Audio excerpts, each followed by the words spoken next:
Good morning, students and my dear friends. I'm Dr. Shalini Shukla, and today is 26th of April 2022, Tuesday.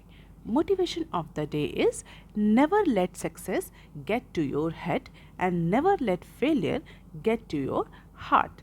In today's discussion, we are going to cover these articles where we will be discussing about China's COVID curve and its impact on global market and oil prices. In the second column, we will be discussing about the bond yield rate because of the hawkish instance by MPC. We will also discuss about the palm oil exports and its prospects in India.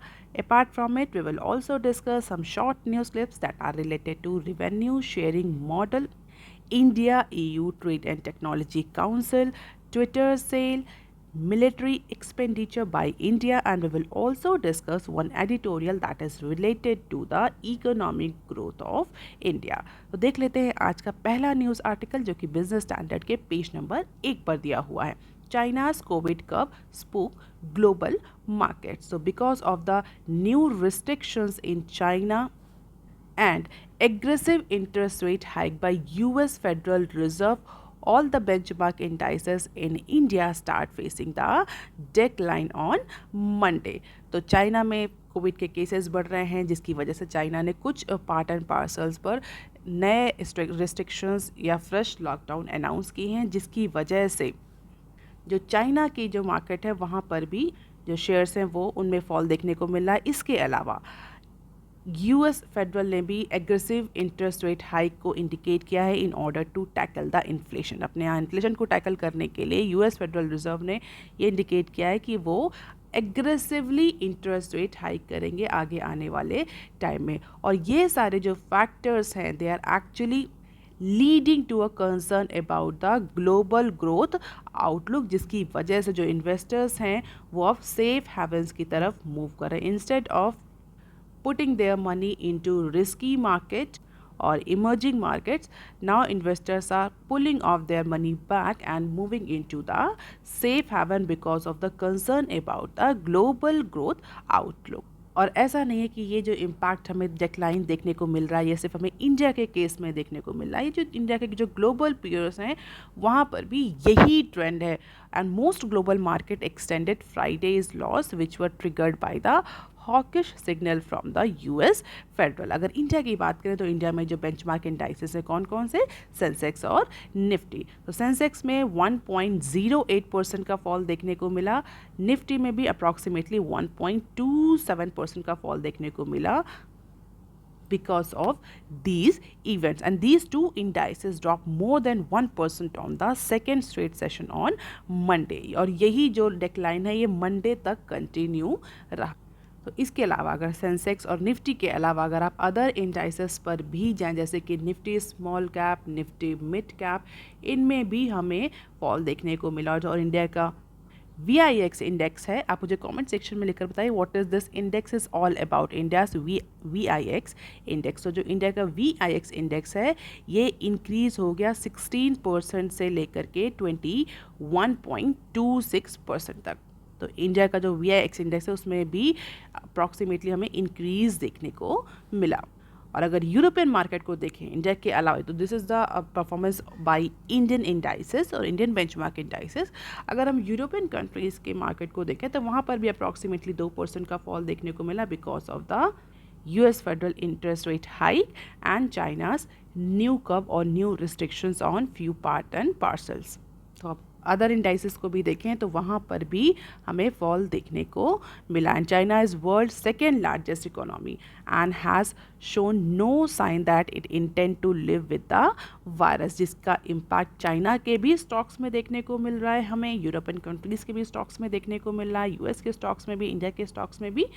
Definitely अगर world इतना interconnected है आज की time में कि अगर एक country में कोई इवेंट ट्रिगर हो रहा है तो उसका इम्पैक्ट जो है वो दूसरे कंट्रीज़ पर भी क्लियरली रिफ्लेक्ट होता है.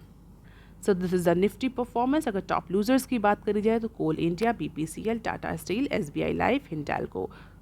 सेक्टोरल देखा जाए, सेक्टोरल परफॉर्मेंस देखी जाए तो रियलिटी सेक्टर जो था उसने सबसे ज़्यादा डिक्लाइन रजिस्टर किया with -3.8 followed by metal, energy, oil, gas and IT.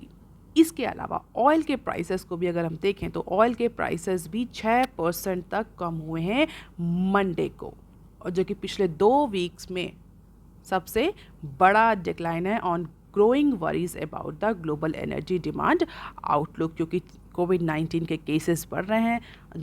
China जैसे कंट्रीज़ ने रिस्ट्रिक्शंस लगा दी हैं, तो अब क्रूड ऑयल की डिमांड को लेकर के कि एनर्जी डिमांड कितनी रहेगी अगर रिस्ट्रिक्शंस इसी तरह से लगे, तो पिछली बार की तरह क्रूड ऑयल की जो डिमांड है वो फॉल करेगी, जिसकी वजह से हमें 6% का फॉल अभी देखने को मिल रहा है। तो बिकॉज ऑफ द प्रोलॉन्ग्ड कोविड-19 lockdown in China and potential increases in US interest rate, oil slumps more than 6%, और पिछले 2 वीक्स में ये सबसे बड़ा डिक्लाइन है ऑयल प्राइस के केस में। अब देख लेते हैं article number 2 that is given on page number 4 of business standard.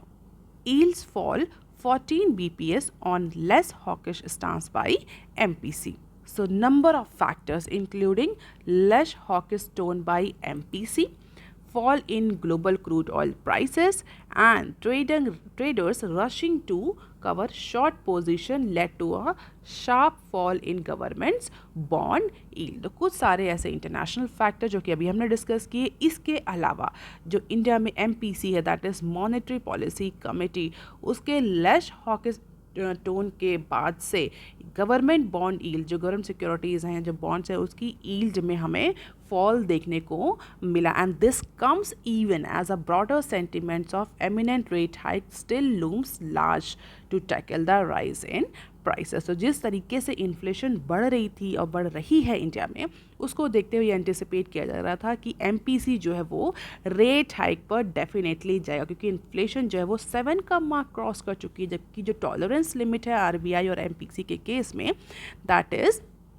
4 ± 2, यानी 2 से लेकर के 6 inflation. 2 is the lower limit and 6 is the upper limit. और पिछले कुछ मंथ से, कपल ऑफ मंथ से जो CPI है वो 7 का मार्क, 6 से तो क्रॉस करा, अब तो वो 7 का मार्क भी क्रॉस कर चुका, और ये बहुत बड़ा कंसर्न था RBI के लिए, और ये बहुत प्रेशर था RBI पर कि रेट हाइक पर जाएं in order to control the inflation. और इन्फ्लेशन के साथ साथ बॉन्ड यील्ड रेट में भी इंक्रीज देखने को मिल रहा था, but because of the less hawkish tone of the monetary policy अभी फ़िलहाल के लिए बॉन्ड यील्ड जो है वो थोड़ा सा कम हुआ। The yield on 10 years government bond ended the day at 7.04%, जो कि पिछले सेशन में अप्रॉक्सीमेटली 7.17% था। तो बॉन्ड यील्ड में थोड़ा सा ईजीनेस देखने को मिली है, और जो यील्ड में इंक्रीज़ हम देख रहे हैं, जो बॉन्ड प्राइस में जो इंक्रीज़ देख रहे हैं, सितंबर 2020 से स्टार्ट हुआ था, और तब से लेकर अभी तक अप्रॉक्सीमेटली 22 बेसिस पॉइंट्स का इंक्रीज़ देखने को मिला यील्ड में after the MPC review on April 8 as RBI turned its focus to tackle inflation. तो RBI के फोकस की वजह से, हॉकिश टोन की वजह से थोड़ा सा बॉन्ड यील्ड में हमें नॉर्मलाइजेशन देखने को मिला, क्योंकि RBI ने क्लियरली बोल दिया कि now it's a time to depart from its growth supportive stance, जहाँ पर हम एकोमोडेटिव मॉनेटरी पॉलिसी को सपोर्ट कर रहे थे, बट अब चूंकि इन्फ्लेशन जो है वो आउट ऑफ कंट्रोल हो रही है, तो अब RBI थोड़ा सा डिपार्ट करेगी फ्रॉम ग्रोथ सपोर्टिव इंस्टांस, और RBI will go for policy normalization और tightening of the monetary policy just to control the CPI inflation number. ऐसा RBI का इंस्टांस था पिछली यानी April 8 की मीटिंग में। However minutes of meeting of MPC which was released on Friday, उसके according जो MPC मेंबर्स हैं वो अभी भी ग्रोथ को लेकर के वरीड हैं। हालांकि इन्फ्लेशन भी उनके लिए कंसर्न है, but they are still worried about the growth. Overall because of the number of factors, फिलहाल के लिए जो 10 साल के गवर्नमेंट बॉन्ड्स हैं जिनको हम बेंचमार्क के लिए भी यूज़ करते हैं, उसके यील्ड रेट में थोड़ा सा फॉल देखने को हमें मिला है because of number of factors. So this is the rupee inverted scale and this is the 10 years government security yield in terms of percentage। तो ये देख सकते हैं कि थोड़ा सा फॉल डाउन या डिक्लाइन या नॉर्मलाइजेशन देखने को मिला है बॉन्ड यील्ड रेट के कंपैरिजन के केस में। और हमने अभी डिस्कस किया कि इन्फ्लेशन को लेकर के आरबीआई पर बहुत ज़्यादा, आरबीआई मीन्स हेयर एमपीसी पर बहुत ज़्यादा प्रेशर था कि इन्फ्लेशन को कंट्रोल किया जाए, जो कि 7 का मार्क क्रॉस कर चुकी थी। सीपीआई और डब्ल्यूपीआई तो डबल डिजिट्स में कई महीनों से चल रहा है, तो उसी को लेकर के आरबीआई पर बहुत ज़्यादा प्रेशर था, जिस पर हमारे जो फॉर्मर आरबीआई गवर्नर हैं मिस्टर रघुराम राजन, उन्होंने अपने ओपिनियन प्रेजेंट किए हैं। तो उसी को हमने इस न्यूज़ में कवर करने की कोशिश करी है। देख लेते हैं क्या ओपिनियन है मिस्टर रघुराम राजन का। Rising rate to tame inflation not anti national, says Rajan. तो मिस्टर राजन का कहना है कि जिस तरीके से इंडिया में इन्फ्लेशन बढ़ रही है, सीपीआई इन्फ्लेशन और डब्ल्यूपीआई इन्फ्लेशन इंक्रीज हो रही है, सूनर और लेटर आरबीआई को पॉलिसी रेट हाइक या बेंचमार्क इंटरेस्ट रेट हाइक पर जाना ही पड़ेगा। और पॉलिटिशियन और ब्यूरोक्रेट्स को ये समझना बहुत ज़रूरी है कि ये इंक्रीज़ करना पॉलिसी रेट में ये बहुत ज़्यादा ज़रूरी है। And this rise in policy rate is actually not anti national activity, क्योंकि ये बहुत सारे फॉरेन इन्वेस्टर्स को भी बेनिफिट करेगी, इंडिया में इन्वेस्टमेंट की अपॉर्चुनिटीज़ को बढ़ाएगी। तो कहीं ना कहीं आरबीआई को आज नहीं तो कल इंटरेस्ट रेट हाइक पर जाना ही पड़ेगा, क्योंकि इन्फ्लेशन एक बहुत बड़ा कंसर्न बन रही है इस समय। क्योंकि हमने डिस्कस भी किया था कि मार्च में जो हेडलाइन इन्फ्लेशन है वो फरवरी के जो डेटा है उससे इंक्रीज़ होगा, 6.07 से इंक्रीज़ होकर 6.95% तक पहुंच गई। That is headline inflation and it is a time for RBI to go for policy normalization और policy revision, और politician और bureaucrats unnecessary का pressure RBI पर न डालें पॉलिसी रेट हाइक को लेकर के। ये ओपिनियन है जो हमारे फॉर्मर आरबीआई गवर्नर हैं मिस्टर राजन, उनका। अब देख लेते हैं article number 3 that is given on page number 6 of business standard. Sigh of relief as Indonesia says won't ban crude palm oil export। Palm oil के एक्सपोर्ट को लेकर के इंडिया में बहुत ज़्यादा वरीज थी, क्योंकि कहीं ना कहीं ये न्यूज़ आ रही थी, एंटिसिपेट किया जा रहा था कि इंडोनेशिया जो है, जो कि वर्ल्ड का largest producer of palm oil है, वो इंडिया में या जो अदर कंट्रीज़ में जो पाम ऑयल को एक्सपोर्ट करता है फ़िलहाल के लिए उस पर बैन लगा देगा। बट रिसेंटली इंडोनेशिया ने क्लैरिफाई किया है that the export ban announced last week will not apply to the crude palm oil, that is CPO, and will only cover the shipment of bulk and packaged refined bleached and deodorized palm oil। और इस clarification के बाद जो India का जो edible oil market है उसने फ़िलहाल के लिए चैन की सांस ली है, क्योंकि ये बहुत ज़्यादा कंसर्न था कि अगर इंडोनेशिया जैसा कंट्री पाम ऑयल के एक्सपोर्ट को बैन कर देता है even for a shorter period of time, तो इंडिया में वो बहुत ज़्यादा इम्पैक्ट करेगा। ये तो एडिबल ऑयल है। इसके अलावा इंडिया में जो रिफाइनरी इंडस्ट्री है इस समय करेंटली पाम ऑयल को बहुत ज़्यादा यूज़ कर रही है, because this is beneficial to Indian refinery industry, as any move to curb import of refined oil boosts the domestic oil crushing and refining।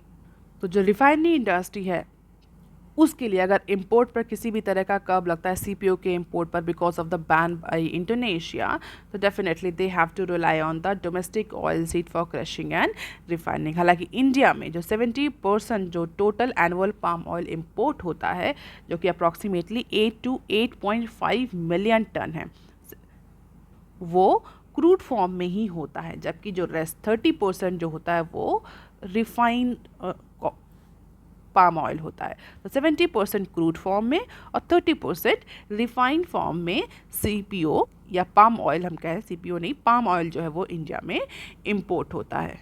And curbing refined export by Indonesia will further aid the domestic refining. तो Indonesia ने clear कर दिया कि crude palm oil को वो के export को वो फिलहाल के लिए बैन नहीं कर रहा, लेकिन जो पैकेज रिफाइंड ब्लीच डियोडराइज जो पाम ऑयल है उस पर एक्सपोर्ट जो है उस पर थोड़े से रिस्ट्रिक्शंस लगा रहा है। तो definitely it will boost the Indian refinery industry, क्योंकि अब ज़्यादा से ज़्यादा जो क्रूड पाम ऑयल है वो इम्पोर्ट होगा। अभी 70-30 का रेशियो है। इंडोनेशिया जैसे कंट्री के रिस्ट्रिक्शंस के बाद ये जो 70% का रेशियो है ये बढ़ के 80%, 90% और इवन 100% तक भी जा सकता है, जिससे कि जो रिफाइनरी इंडस्ट्री है उसके पास ज़्यादा ऑर्डर्स होंगे, ज़्यादा बिजनेस होगा as per the few expert. But yes, India को ये मेक श्योर करना पड़ेगा कि CPO से रिलेटेड भी कोई सप्लाई इश्यूज ना आए, क्योंकि अगर क्रूड पाम ऑयल के केस में बैन लगता है तो it will be a challenging situation for Indian edible oil market.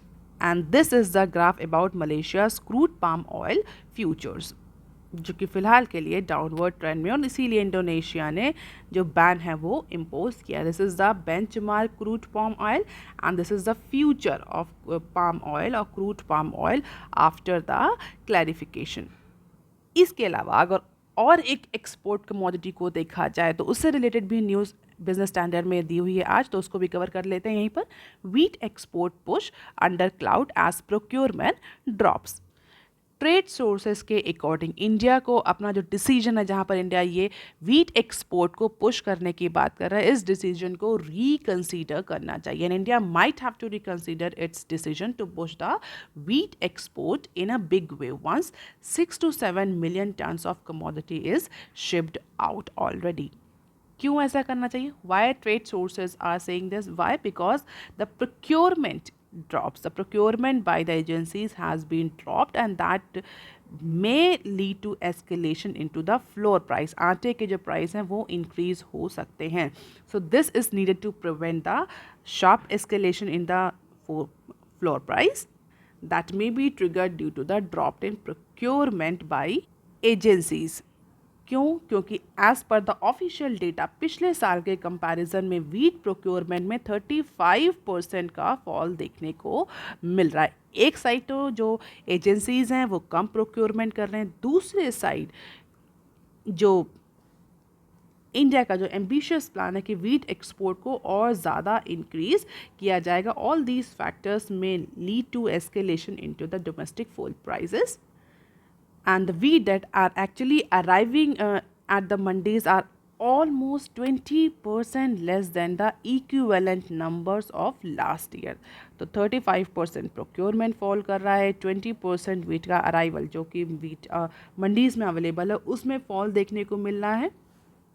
और एक्सपोर्ट को लेकर के जो भी डिसीजन, जो भी टारगेट सेट किया गया था, ये एक्चुअली मार्च से पहले सेट किया गया था, before the impact of heat wave on the crop and the extent of fall in official procurement came to be known later, जिसकी वजह से अब जो एक्सपर्ट्स हैं, ट्रेड सोर्सेज हैं, उनका ये कहना है कि इंडिया जो एम्बिशियस टारगेट रख रहा है वीट एक्सपोर्ट को लेकर के, that actually require the revision. Let's see how Indian government will react on this data. अब देख लेते हैं some other news clips. Mumbai airport begins revenue sharing with AAI. AAI stands for Airport Authority of India.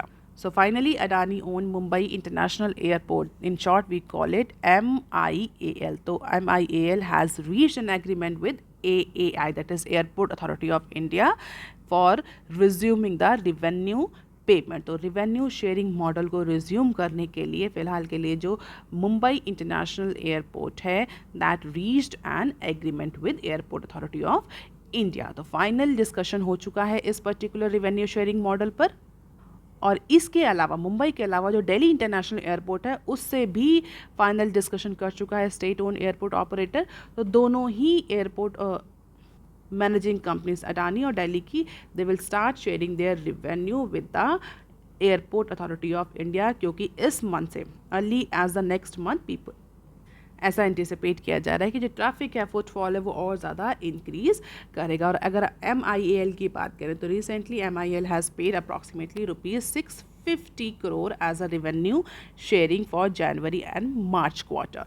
अब Delhi airport भी उसी category में आ गया है। And the resumption of the revenue sharing bodes well for the Airport Authority of India's finances that actually account for 30% of its annual revenue. And if you remember, financial year 21 में AAI ने loss incurred किया था approximately 3K crore का first time.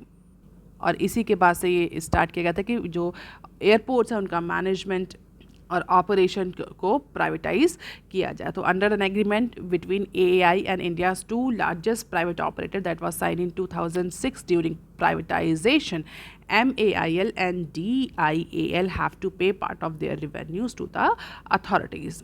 और अगर आप news से aware हो तो पता होगा कि पहले इनिशियली जो 5 एयरपोर्ट्स थे उनको प्रायोरिटाइज़ किया गया था, इसके बाद जो छोटे छोटे एयरपोर्ट्स थे उनको भी इस लिस्ट में इंक्लूड कर दिया गया था। And this is the revenue check on airport authority of India, जो कि आप देख सकते हैं फाइनेंशियल ईयर 18 से लेकर के फाइनेंशियल ईयर 21 तक का डेटा दिया हुआ है।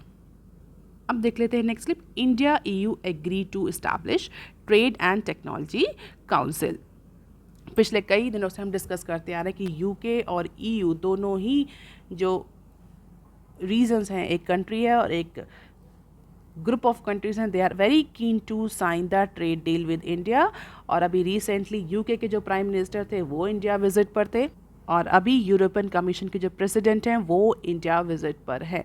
तो अभी इस पर्टिकुलर मीटिंग में India and European union on Monday both have agreed that they are going to establish the Trade and Technology Council, that is TTC, and it is a strategic mechanism to address the challenges on technology and security areas। तो फिलहाल के लिए India और EU ने trade and technology council establish करी है। It is a strategic mechanism जो कि आगे आने वाले टाइम में इंडिया और यूरोपियन यूनियन के बीच में और ज़्यादा स्ट्रैटेजिक रिलेशनशिप को इन्हांस करेगा। और अगर इंडिया की बात करें तो ये this is the first time India के केस में, इंडिया के लिए पहला एक्सपीरियंस है कि इंडिया ने किसी कंट्री के साथ TT साइन किया। हालांकि यूरोपियन यूनियन के केस में it is a second chance. European union के लिए इंडिया जो है वो सेकेंड कंट्री है जिसके साथ यूरोपियन यूनियन ने trade and technology council establish करी है। और ऐसा एंटिसिपेट किया जा रहा है कि पॉलिटिकल लेवल ओवरसाइट और बहुत सारे जो अदर इश्यूज़ हैं, डिफरेंट एरिया हैं जो इंडिया और EU के बीच में जो कॉपरेशन है उसको ज़्यादा इंश्योर करेंगे, ज़्यादा स्मूथ करेगी ये TT या ट्रेड एंड टेक्नोलॉजी काउंसिल। तो फिलहाल के लिए कोई ट्रेड एग्रीमेंट या प्रेफरेंशियल ट्रेड एग्रीमेंट या FTA साइन नहीं हुआ है दोनों कंट्रीज़ के बीच में, बट येस एक TTC साइन करिए जो कि आगे जा कर के एक किसी पर्टिकुलर मोर इंटीग्रेटेड ट्रेड या FTA डील में कन्वर्ट हो सकते हैं। अब देख लेते हैं next clip. Twitter set to accept Musk $43 billion offer. So as per the Business Standard, Twitter Inc. is poised to agree to a sale to Elon Musk for around $43 billion in cash. So finally Twitter ने Elon Musk का offer accept कर लिया as per the business standard. Twitter के according this is the best and final offer for any social media company. और बहुत जल्द ही Twitter इस पर्टिकुलर डील को, जो कि अप्रॉक्सीमेटली $54.2 पर शेयर पर हुई है, या हम बोल सकते हैं ओवरऑल 43 बिलियन के कैश पर, इस डील का अनाउंसमेंट बहुत जल्द ही ट्विटर कर देगा after it's meeting of board of directors.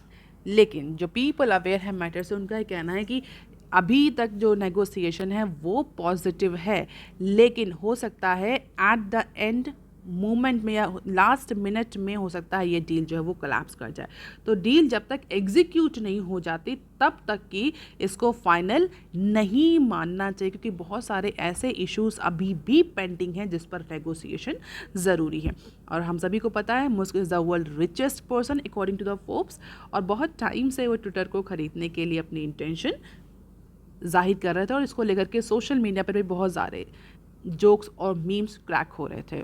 But finally as per the business Standard $43 billion का जो ऑफर है जो दिया था एलन मस्क ने ट्विटर को, ऐसा लग रहा है कि ट्विटर उस ऑफर को एक्सेप्ट कर सकता है। And this is the history और द टाइम लाइन कि किस तरीके से एलन मस्क ने ट्विटर को टेक ओवर करने के लिए कैसे कैसे इवेंट। तो जनवरी 31 से ये इवेंट स्टार्ट हुआ, जबकि Musk start quietly buying the Twitter shares, और मार्च 14 तक अप्रॉक्सीमेटली 5% का जो स्टेक था वो एलन मस्क ने कवर कर लिया था। और इसके बाद से ट्विटर को क्रिटिसाइज़ करने का इवेंट स्टार्ट हुआ।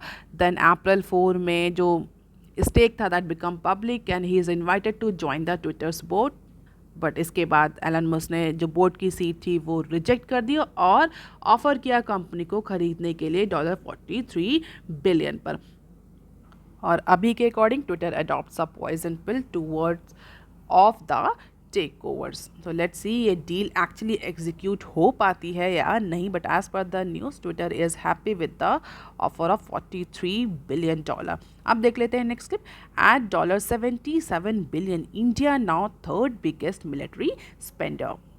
हम सभी ये जानते हैं कि अगर मिलिट्री एक्सपेंडिचर की बात करें तो India is one of the top countries जो कि अपने मिलिट्री, अपने सिक्योरिटी और स्ट्रेटेजिक इश्यूज़ पर बहुत ज़्यादा एक्सपेंडिचर करता है। और रीसेंट डेटा के अकॉर्डिंग जो इंडिया का मिलिट्री एक्सपेंडिचर है वो $76.6 बिलियन तक पहुंच गया है फॉर फाइनेंशियल ईयर 20 और कैलेंडर ईयर 2021। तो 2021 में इंडिया का जो मिलिट्री एक्सपेंडिचर रहा वो $76.6 बिलियन, 76.6 बिलियन डॉलर का मिलिट्री एक्सपेंडिचर किया, जो कि पिछले साल से 0.9% ज़्यादा था, as per the report release by defence think tank Stockholm international peace research institute, that is SIPRI। तो इस रिपोर्ट के अकॉर्डिंग इंडिया का जो अभी का फाइनेंशियल ईयर 2021 का जो मिलिट्री एक्सपेंडिचर है वो $76.7 बिलियन का है। और इसके नंबर के according India has become the third biggest military spender in the world. और आप मुझे कमेंट सेक्शन में लिखकर बताइए कि फर्स्ट पोजीशन पर कौन है। हालांकि सेकंड का जो है, सेकंड पोजीशन पर हम सभी एंटिसिपेट कर सकते हैं कौन सा कंट्री होगा, दैट इज़ चाइना। तो China is the world second largest spender, जो कि जिसने फिलहाल फाइनेंशियल ईयर 2021 में अप्रॉक्सीमेटली $293 बिलियन का एक्सपेंडिचर किया है अपने मिलिट्री पर।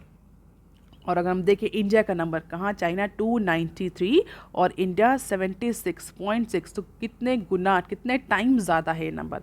But with this number China is on second position. इस आप मुझे कमेंट सेक्शन में लिख करके फर्स्ट पोजीशन पर आने वाले कंट्री का नाम बताइए। फिलहाल के लिए 76.6% बिलियन डॉलर से India is on third position, जो कि पिछले साल से 0.9% ज़्यादा है और 2012 से अप्रॉक्सीमेटली 33% इंक्रीज़ है इंडिया के मिलिट्री एक्सपेंडिचर पर। और इंडिया का आर्ग्यूमेंट क्लियर है कि India is actually surrounded by hostile neighbours. तो इंडिया को कहीं ना कहीं अपने आप को स्ट्रॉन्ग करना है, अपने मिलिट्री एक्सपेंडिचर को इंक्रीज़ करना है, जस्ट टू मेक श्योर कि उसकी स्ट्रेटेजिक इंटीग्रिटी बनी रहे।